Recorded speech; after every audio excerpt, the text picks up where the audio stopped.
As soon as you are thinking that kids may be a possibility for you, get on a prenatal, through pregnancy, and then definitely postpartum, regardless of whether or not you're breastfeeding, actually, in my opinion, because postpartum recovery is so nutrient intensive.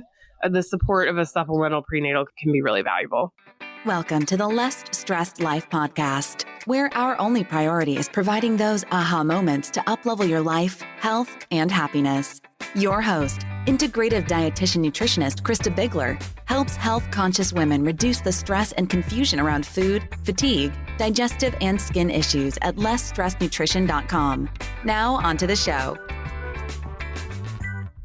Hey. This week I have some good news and some bad news, but to tee that up, I want to tell you about a recurrent theme I saw this week in my nutrition practice, and that was people kind of beating themselves up for not being where they think that they should be or not getting all the things done that they think they should be doing, and they were shooting all over themselves. And so actually, the bad news is that last week I announced that the Women's Health Minute Alexa Flash Briefing was live. And this week, after some consideration, I've decided to put it on pause temporarily because I was also shooting all over myself. I thought I should have had that published a long time ago, and that in general, it would go along really well with all the women's health podcasts over the next couple of months. But guess what? Sometimes it's just too much.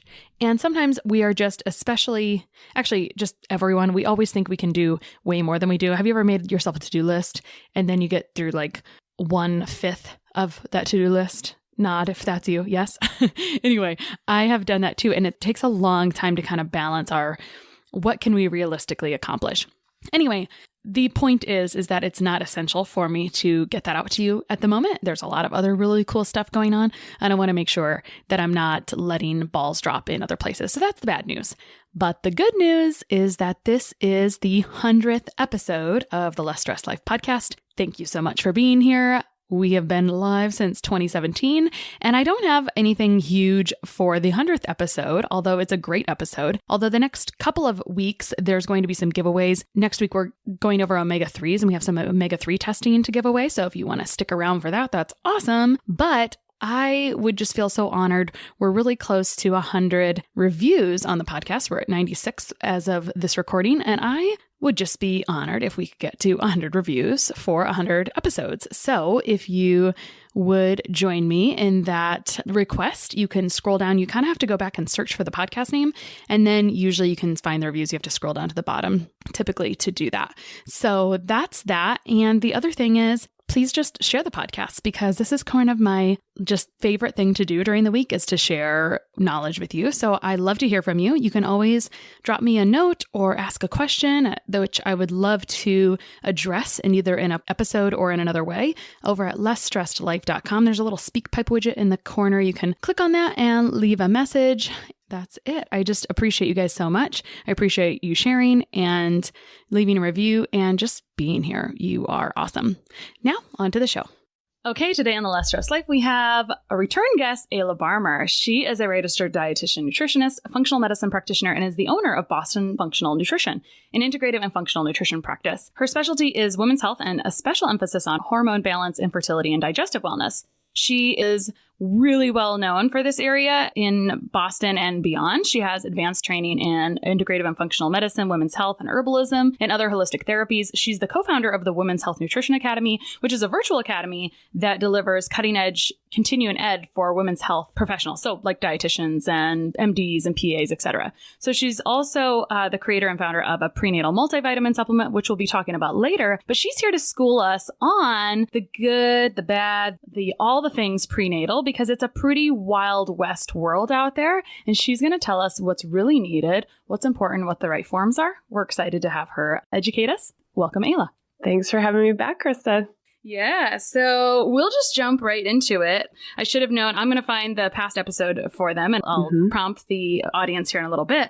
But let's get into prenatals. So prenatals are often used by people not only during pregnancy, but also postpartum while breastfeeding or while recovering. And then sometimes people are just taking them because of the benefits of hair, skin, and nails. So let's talk about what is in a prenatal. Why do people take them in so many, like as a multivitamin, essentially? Yeah. So you mentioned it being kind of the wild, wild west, and it really is when it comes to supplements in general. But prenatal multivitamins, many might not realize that there isn't a specific regulation or specific nutrients that have to be in a prenatal multivitamin for it to be called that. So there's nothing out there that says you can't, manufacturers can't call their product a prenatal multivitamin. There's other specific labeling requirements. And actually, as a just kind of sidebar note, there's some specific changes that the FDA has made for labeling come 2020 that manufacturers have to be compliant with. And so people will see some changes on labels in general. But prenatal multivitamins, generally, you see things like folic acid, folate, highlighted. Many contain iron. Mine doesn't, and we can talk about why that is and I think that's important at some point. So you'll see that. You'll see calcium highlighted typically. So it really depends. It runs the gamut. But I would say a lot of women like to take prenatal multivitamins because they do notice, a pretty significant difference. As you mentioned, like in their hair, skin, and nails, they tend to be more potent, oftentimes, not always, which I definitely want to talk about. And then regular multivitamins, or they should be, as nutrient needs are higher in pregnancy. Yeah, and really, really important for women to be taking it preconception, prior to pregnancy. And I would say, that starts as soon as you are thinking that kids may be a possibility for you, get on a prenatal, through pregnancy, and then definitely postpartum, regardless of whether or not you're breastfeeding, actually, in my opinion, because postpartum recovery is so nutrient intensive. The support of a supplemental prenatal can be really valuable. Mm-hmm. So I want to get into some of the depth of some of the nutrients that you just mentioned, folic acid, iron, calcium. But first, why does a prenatal boost hair, skin, and nails aside from like a multivitamin? Is it higher in XYZ nutrients that do that? Yeah, really across the board. You're going to see things that help with like the synthesis of, hair, skin, and nails, collagen production like vitamin C. Iron is typically included. Again, mine does not have that. Sometimes that helps, sometimes that hurts. Your B vitamins are absolutely helpful for those things, for the hair, skin, and nails. So for all those reasons, you're going to see improvements in those areas. Clearly, there was definitely, I know a lot of the women that I work with that start on a good quality prenatal in my practice will, say they've got more energy too. They may sleep better. We know that a lot of the B vitamins that are often found in most multivitamins and prenatals will help with regulation of a lot of bodily processes, right? Like they're just needed physiologically for so many things in the body. And it's very easy to become depleted in those, as well as magnesium, which you should see in a prenatal too. Mm-hmm. Okay. So you talked about as soon as you're thinking about becoming pregnant. So I think that's a good lead into folic acid or folate. First of all, let's talk about why that is so necessary in prenatals and why it was fortified in our food industry, what it's preventing, and why it needs to be much earlier than when you're actually conceiving. Yeah, I'd love to talk about that. And what goes hand in hand with folate discussion is also B12 and choline. So, but with folate, what we're seeing is there's really, just to kind of give an overview here, there are the active forms of folate and also B12, and then there's the inactive synthetic form. So I think that's important for listeners to know, and they may have heard that before. So active forms versus synthetic forms. So when practitioners say that what they mean is, does your body have to convert it to be usable or not? If it's synthetic, it needs conversion. If it's active, it generally doesn't, and minimal requirements on your body's part to utilize it. So active forms of folate and B12 are going to be highly bioavailable, or like really usable by our body when we take them. Again, synthetic are going to require conversion, and that conversion really depends on genetics, your lifestyle, including stress, whether or not, you're deficient in other nutrients and a lot of other things too. So it's really wise to look for the active forms of vitamin B12 and folate versus the synthetic. Active forms of B12, and I'm talking about these two together, folate and B12, as you know, because they are kind of partners in a lot of ways and really important. And we can talk about why they're important. But getting back to the forms, active forms of B12 include methylcobalamin, adenosylcobalamin, hydroxycobalamin. Those are like the three kind of good quality ones there. Synthetic would be just cobalamin. The active forms of folate, which, by the way, folate is what we find naturally in food, right? Folic acid, whenever you see folic acid, that is the synthetic form. So folic acid is not found naturally in food. That's synthetic. That's only supplemental. Active forms are methyl tetrahydrofolate. That's a mouthful. Sometimes it's just called methylfolate. Folinic acid is another reduced, slightly more active form. And again, the synthetic is folic acid.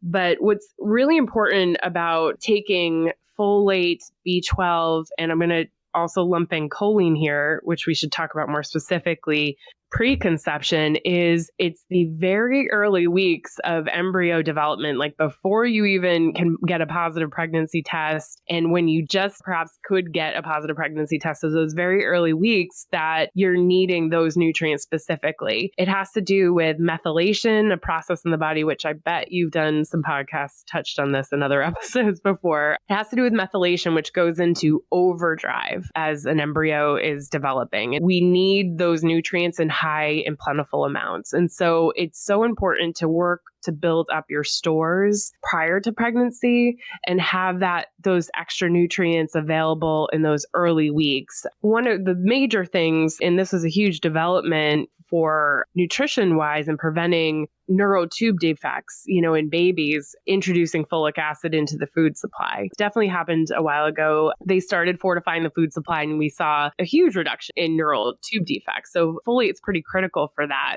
Let's talk more about neural tube defects, if I can interrupt you. Like, what does that mean? Because I think we're used to thinking of it as spina bifida, but it's actually much more than that, right? Yeah. So, neural tube defects can have a huge effect on a pregnancy and obviously the health of the baby. It affects the brain, the spine, the spinal cord. We do think of it as like affecting the spine and the spinal cord, but there's brain implications as well. It can affect whether or not the pregnancy will be taken to term, or be viable. And it's quite preventable with proper folate, taken supplementally. But again, the neural tube actually closes around week 5. Of pregnancy. So that's super early. So that's why taking folate preconception is so important. And I really wouldn't rely on what we've done to the food supply, right, to meet those needs, because what we've done is fortified, more processed grain products with synthetic folic acid. And we know now that while that helps and has helped reduce the rate of neural tube defects, there's a large percentage of the population that has difficulty from a genetic level and for a host of other reasons converting that synthetic folic acid. So it's wise to take active folate prior to pregnancy and early on. So do neural tube defects also affect predisposition to autoimmune conditions? That's a good question. I have not gotten into that research. Have you seen anything to that effect? I thought I had, but I'm going to go back a step more because I know you're in this all the time. So I'm going to give a widespread view really quick. So we're talking about in the prenatal, it's really important to have active forms of folate, B12. The synthetic forms that you usually see, you might be aware of because if you've ever known anyone that had a B12 shot, that's just cobalamin. And some people actually genetically cannot convert that into an active form of B12 either. And those people won't feel a difference from a B12 shot. Now, other people, it's life-changing. And probably Ayla sees this a lot too. I see a lot of B12 issues with people because it has to do with digestive processes, which become impaired in a lot of people. So I see a lot of low B12, which is related to energy. So she talked about how methyl, adenosylcobalamin, and hydroxycobalamin are the active forms that your body doesn't have to convert into, it doesn't have to do a bunch of work to do, right? And so that's kind of our thought process, is that we don't want our body to do a bunch of work. And especially this is useful in folic acid to folate conversion. So I understand that we use synthetic nutrients because they're cheap and easy to manufacture in a lab. But it's almost like we've just invented folic acid, right? Because it's a synthetic, whereas folate is what's found in nature and folate is what you need. Well, what Ayla was alluding to earlier is some people she didn't use this word, but a lot of people are familiar with this word, MTHFR. We're not going to go into a long spiel about that. Some people think it's like this disaster, but it affects a large percentage of the population. And that simply means that those people don't efficiently convert folic acid to folate. So you have to consume a lot more. So you're just not getting good conversion. So you might not be getting adequate nutrients. Is that a pretty acceptable thing to say there?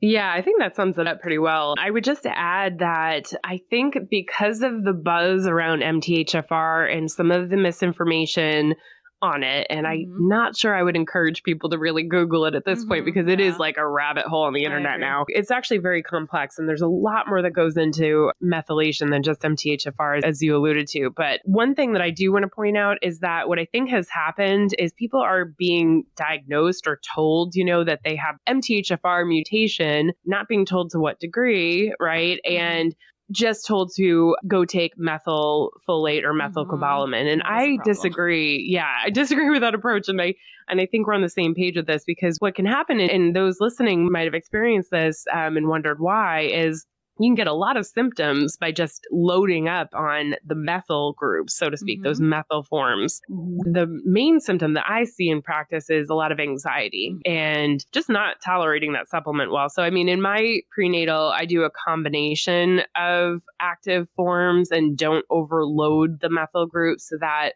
with tolerance in mind. And actually, I want to mention a couple other things because I think this is a little confusing. While folic acid is what we see in cereal, and probably the reason my first child didn't have neural tube defects because I was quite young, and I'm pretty sure I lived on cereal for a little while in the beginning stages of that pregnancy.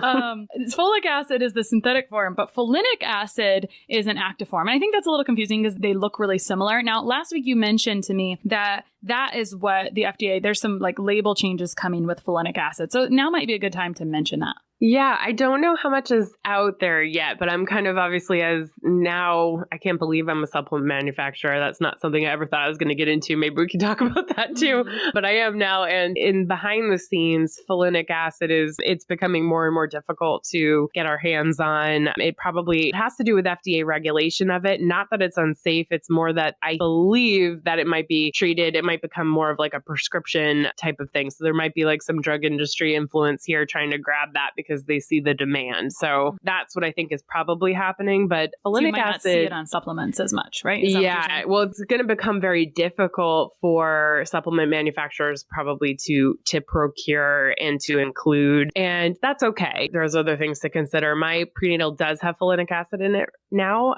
It's also listed as calcium folinate. So you'll see it listed that's the same thing as folinic acid. That does get confusing. I did not know that. Okay. Yep.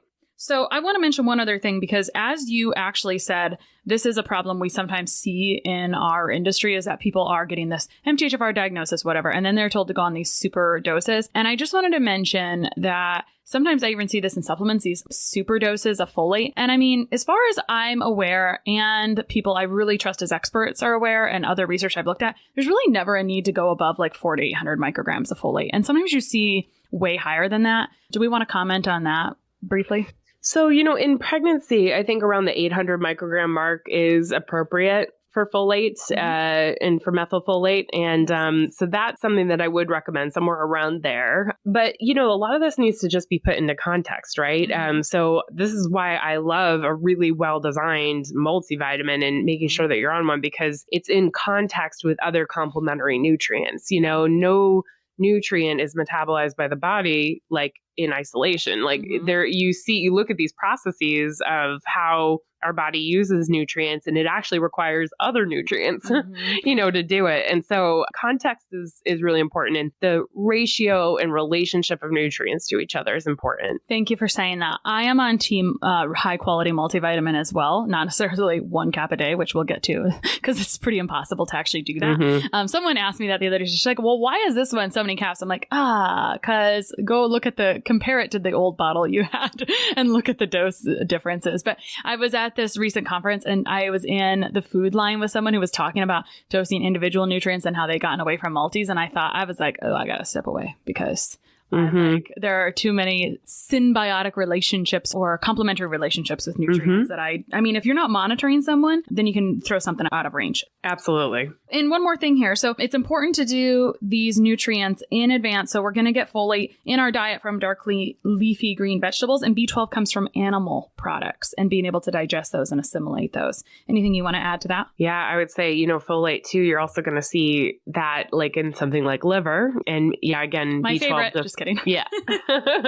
So liver is a fantastic multivitamin. Nature's multivitamin. Although I never want to portray my own beliefs about something, and I need to just get into liver a little bit more. I mean, people have ideas about how they grind it up and then hide it in different like hamburgers and things like that. And I think that's wonderful, because all I remember as a child was my mom sent me out to the freezer to get some beef to thaw for supper. And I accidentally picked up liver because maybe I couldn't read at that time. I don't remember. And she was like, well, this is what I thought. This is what we're eating. And I just remember it not being very good. So I love how those are like our flashback memories of it. Oh, yeah. But I think actually a lot of people have bad childhood memories of liver.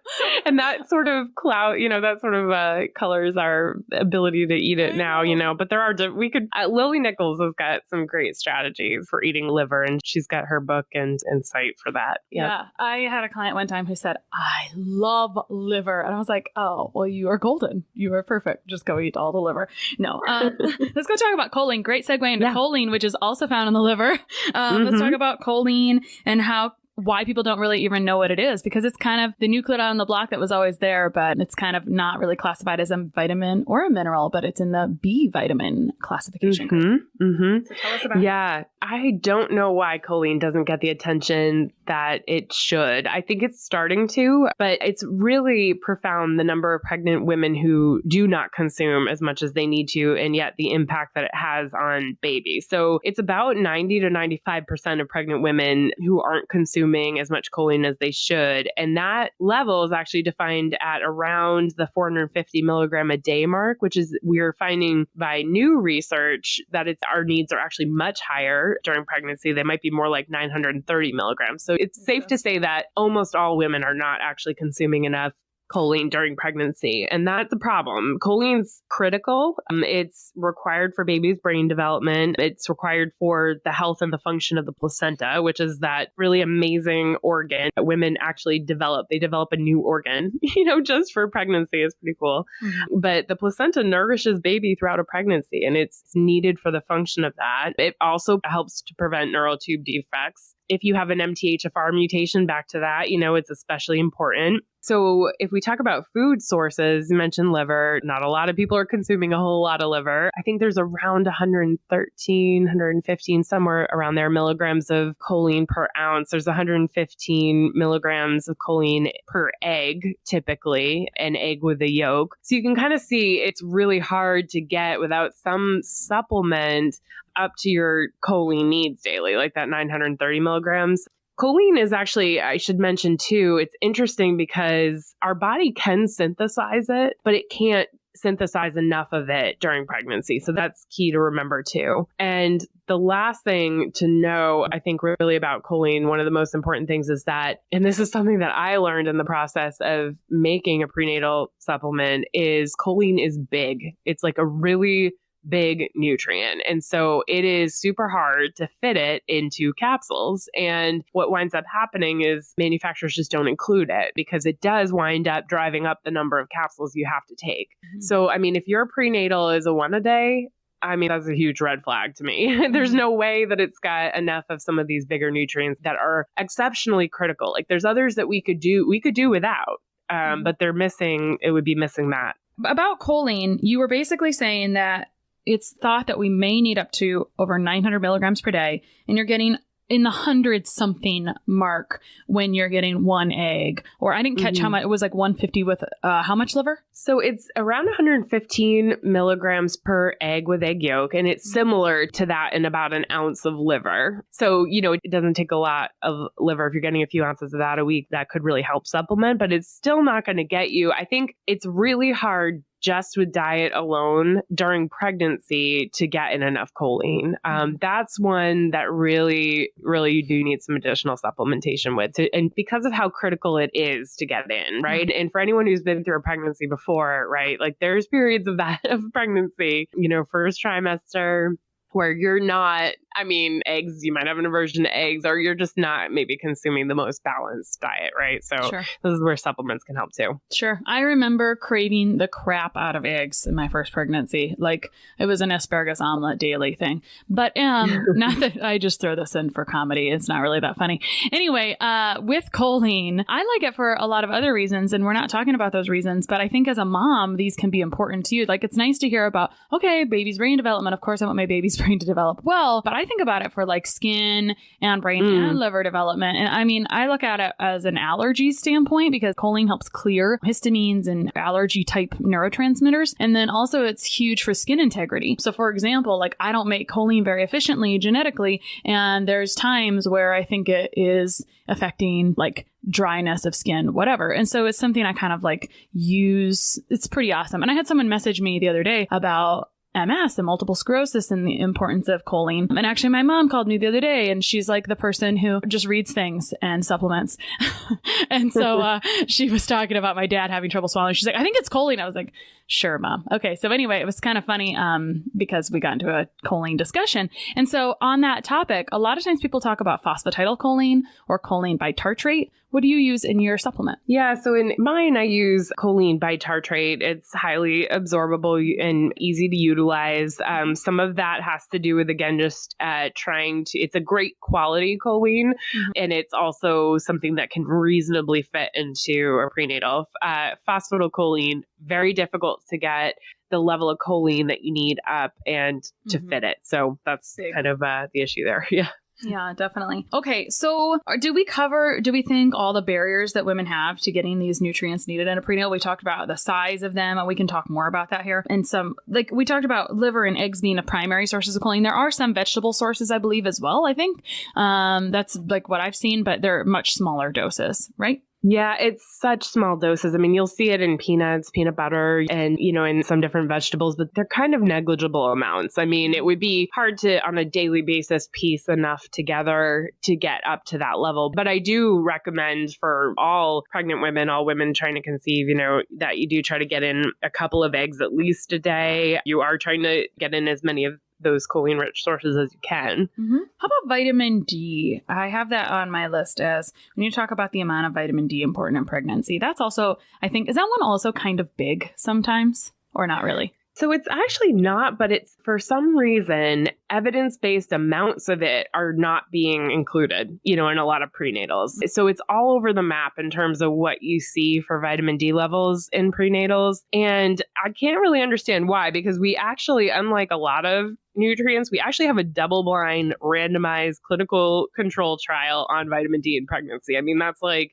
gold standard, on what we should be supplementing with. And actually that study showed that 4,000 IUs a day, which I know is going to sound like a lot to some people listening, for pregnant women was safe, but also the most effective in achieving sufficiency in women and their babies, regardless of race. And it was even looking at, there's research even looking at that level, even in sunnier climates. So it kind of doesn't matter where you are geographically, your race, that 4,000 IUs a day is shown to be safe and actually really, really the level where it helps keep both you and baby's levels sufficient. Some people need more than that. And the reason why you really want vitamin D levels to be sufficient in baby, especially when baby's born, is that babies born with low stores of vitamin D can actually have problems with bone growth and a lot of other issues too. A lot of pediatricians are recommending supplementing babies separately with vitamin D, which is a whole nother kind of topic. But,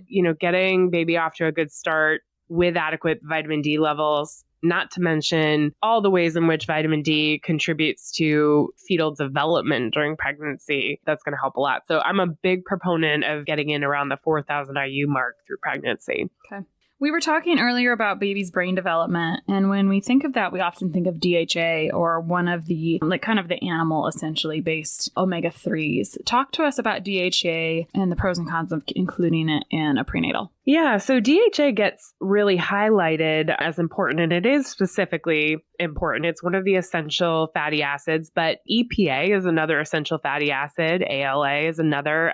So these are things that we also need. And DHA is something that I really believe should be consumed in context. So what happens is when you take a supplement with just DHA in it, you don't find just DHA in food. It's always going to be combined with other essential fatty acids like EPA. So if we think about food sources, the most potent one that comes to mind is, fish oil. And so you're going to see DHA be in there with EPA, and they're in balance with each other. That is how our body really likes to kind of consume essential fatty acids. So DHA is important, but I'm not a fan of just isolating it and throwing it into prenatal. I think for one, there's stability issues. So I really question how stable DHA can be without oxidizing when in a prenatal all on its own, or even just in a supplement all on its own. So I really believe that it should be separate. We also don't know how DHA interacts with other vitamins and minerals when thrown in a capsule, right? Sure. So for those reasons, and because we don't have enough evidence on that, I really feel like it's wiser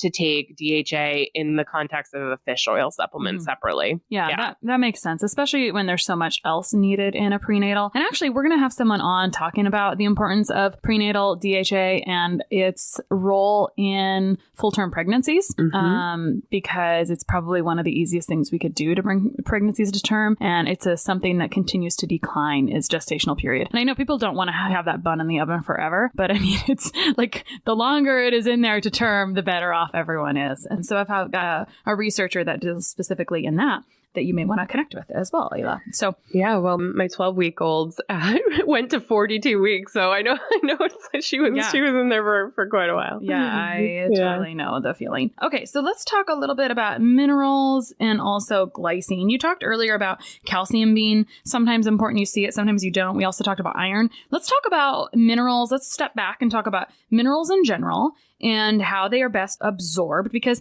this is really a problem. Like, people are constantly taking supplements and they're not really absorbing things because they're not getting the best forms of things all the time. And that's a huge issue with mineral absorption as well. So let's talk about the minerals in prenatals, iron, calcium, and types. Yeah. So when it comes to minerals, it is something that we need in higher amounts during pregnancy. Pretty much across the board, we need more nutrients during pregnancy, right? And magnesium is one of them. But if we think about the forms of minerals really matter. Listeners may or may not have heard this term before, chelated minerals. They're among mineral supplements that are really better absorbed, similar to how we were talking about active forms of B vitamins and folate. Chelated minerals are easier for our body to utilize. So chelation is basically what that mineral is bound to. So in my prenatal, I, for the most part, chose to use chelated minerals. I chose to bind to glycine. So you'll see things like magnesium glycinate. So that's a chelated form of magnesium, easier to absorb, but it also provides a little more glycine, which is a conditionally essential amino acid during pregnancy. So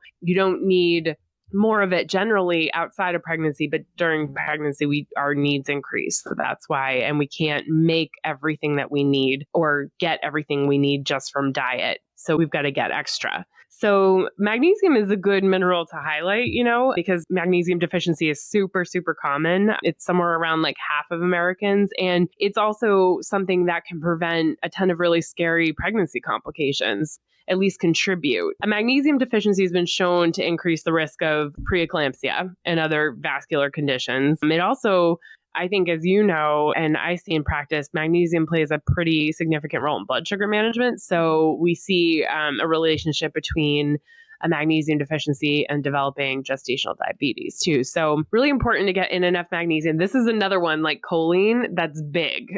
So it's hard to fit. It's really hard to fit in a multivitamin. So it will drive, if you've got appropriate amounts in there, it's going to drive up the number of capsules. And what do you think is appropriate in pregnancy? And by the way, do you hear pregnant women talk about Charlie horses kind of later on in pregnancy?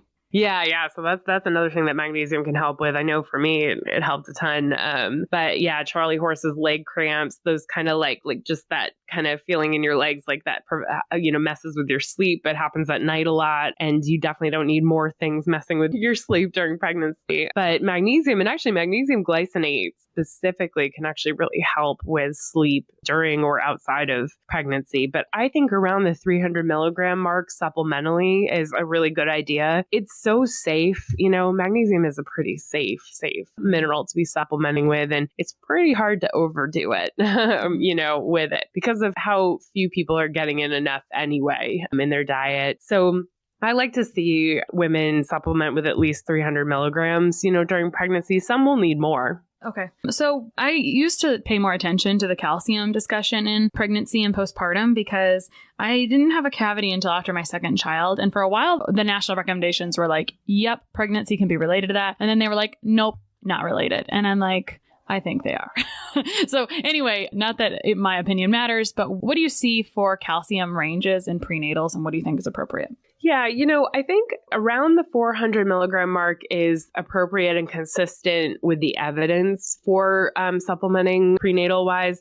Most people are getting in enough calcium in their diet. Most people. However, there's special dietary restrictions and you're seeing things like dairy, a major source of calcium, being restricted in a lot of people's diets for a variety of reasons. So if someone's dairy free, that will increase their needs. It will make it more difficult for them to be getting in calcium. Otherwise, most people are getting enough from dietary sources. Believe it or not, that's one that I can say, but I'd like to see it in a nice, balanced, evidence-based amount in a prenatal. So around the 400 milligram mark. And because it is important for preventing pregnancy complications, it's similar to magnesium, helps with vascular health, and has been shown to help prevent preeclampsia. It's needed in increasing amounts as the pregnancy goes on, so a little bit more in third trimester. And so getting in a bit supplementally is good, but you don't have to go overboard. And actually, I wouldn't recommend going overboard with calcium supplementation. It's iffy. You can it's one similar to iron, which we haven't touched on. It's really important not to overdo it with calcium supplementation because you can do more harm than good there. Right. It'll throw things out of balance with bone health and whatnot. So let's talk about iron now. Yes. So iron is a big complicated subject, and there's actually, what I have found is that there's not one set of diagnostic criteria that a lot of practitioners are using to identify iron deficiency, especially iron deficiency during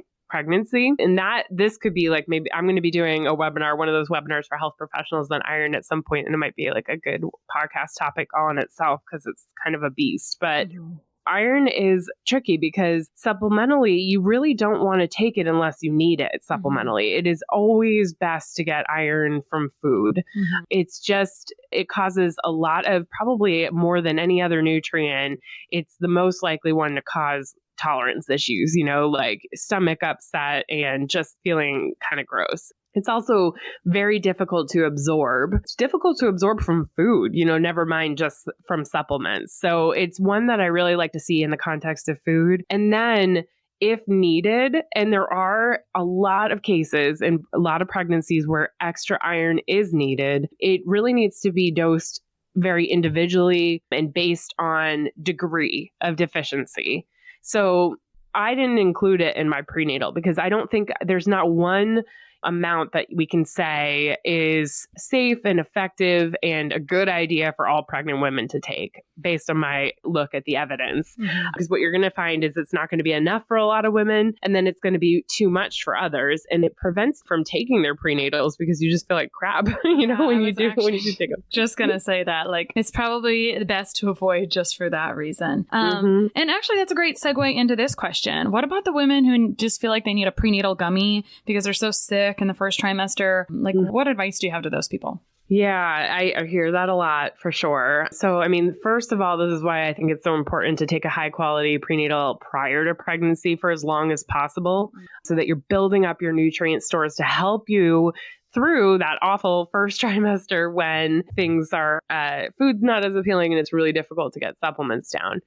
By the way, if you go into pregnancy with good nutrient status, especially things like magnesium and some of your B vitamins, it'll actually help prevent or at least decrease how nauseous and sick and gross you feel generally. Some of that's just hormone related and you can't get around it, but it does help. So, what you want to do is kind of limit the amount of time that you are taking kind of a lower quality, something like a gummy. I think it can help sort of fill in the gaps, but a gummy will never have what you're really needing throughout a pregnancy. And so you can get away with it absolutely for periods when you just cannot tolerate taking capsules. But the best plan is to stock up, load up your stores prior to pregnancy, and then return back as soon as you can.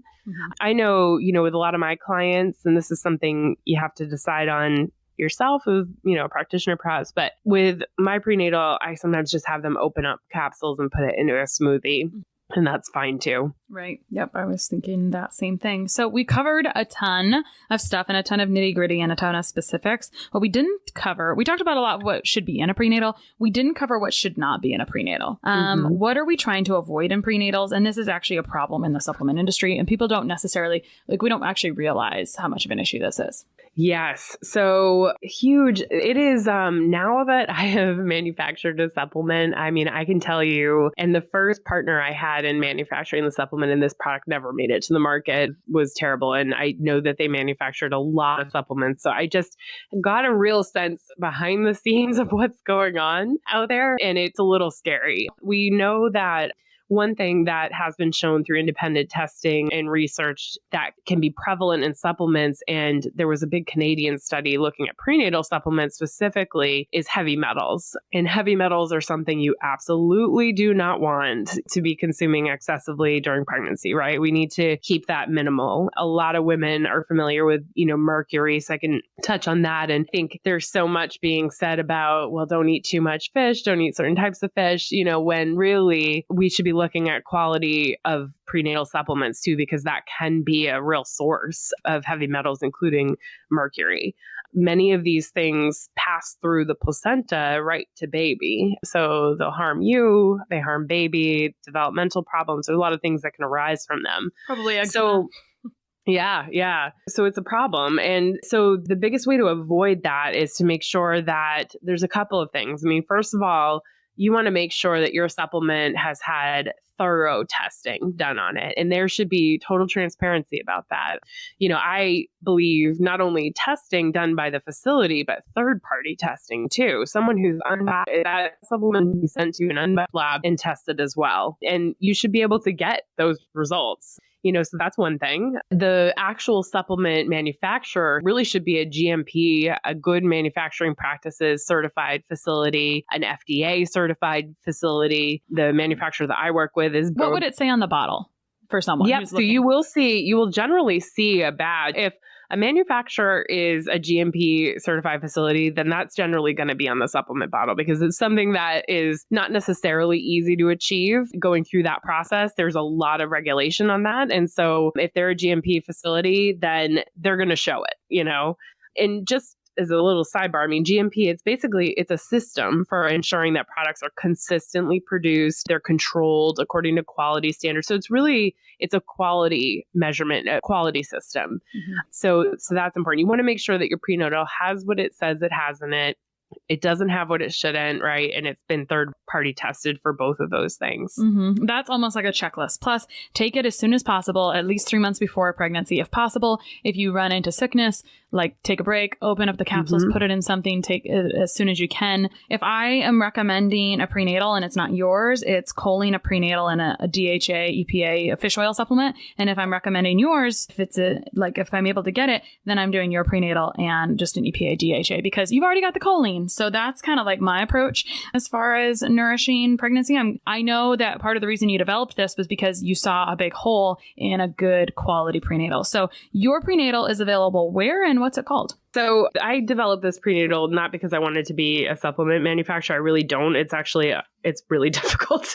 But I did it because I wanted to nourish my own pregnancies. I had been looking out there at all the different options available and really just didn't feel like, I feel like they all take, even the professional lines, some type of shortcut or make some sort of compromise. So I wanted exactly what was evidence-based, and just going for that perfect product. So my prenatal is called Full Circle Prenatal, and you can find it at fullcircleprenatal.com.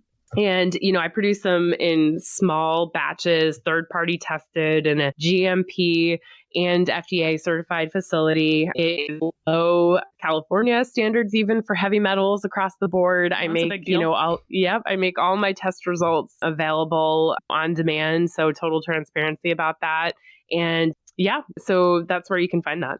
Okay. And I think she's going to have maybe a coupon code that we'll have in the show notes. So you can click on the little it should be right under the podcast episode, or there's a little button where you can click and you'll be able to find that. And then also, if you loved listening to Ayla today, she is actually way back in episode 10 of the podcast talking about nourishing fertility and having a healthy pregnancy outcomes and nutrition in that way. So you can go get more of Ayla there. Ayla, thanks for coming on today. Anything we forgot to include, we'll put in the show notes. Is there anything else that you'd like to add? No, just I think for listeners, my guess is if you're listening to this topic, you're either trying to conceive, you maybe have been struggling to conceive for a while, or, what the deal is with that, or you're already pregnant. So I think one thing that, you should know is that no matter where you are, there's really no better time than now to improve your nutrition. We do the best we can with the knowledge that we have at any given time. So don't be hard on yourself if this is information that you're hearing for the first time and you were like many and thought that any prenatal would work. Mm-hmm. Yeah. Well, and Ayla and some of our colleagues are really pioneers in trying to improve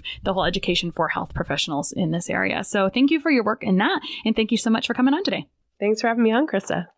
Hey, me again. So I did get something done this week, which was I've got a page on the website where we try to include always the links that people mention in the podcast in the show notes, which you can scroll down and get to. But I thought moving forward, all of the current and future podcasts, if people mention that there's a discount code or a link, I'm going to try to populate that all on one page. So that's over at kristabigler.com/shop. Try to make it easy. We'll continue to add and populate that. The prenatal's over there now. But it's just sort of, it provides codes for different sites, etc. So feel free to check it out if you want. If not, you can always find things in the show notes. Hope that helps. Have a great day.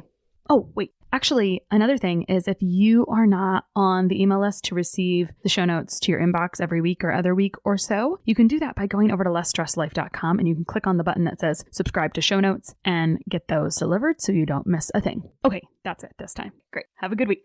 One of the best gifts you could give us at the Less Stress Life is your feedback. We are paid in podcast reviews. If you enjoyed this or any other episode, please leave us a review. In the iTunes store or from your podcast app, just search for Less Stress Life as if you're not already subscribed. Click on the banana face image, scroll to the bottom where it shows the text of other reviews, and write a review. While you're there, hey, make sure you hit subscribe. For Android or Stitcher users, you gotta go to the desktop site and search for Less Stress Life, and then scroll down to leave a review. Stitcher doesn't load Apple reviews on their site, so if you want, you can leave a review in both places. Your feedback means a lot to the success of the show. Thanks so much for taking the time to do that. You rock.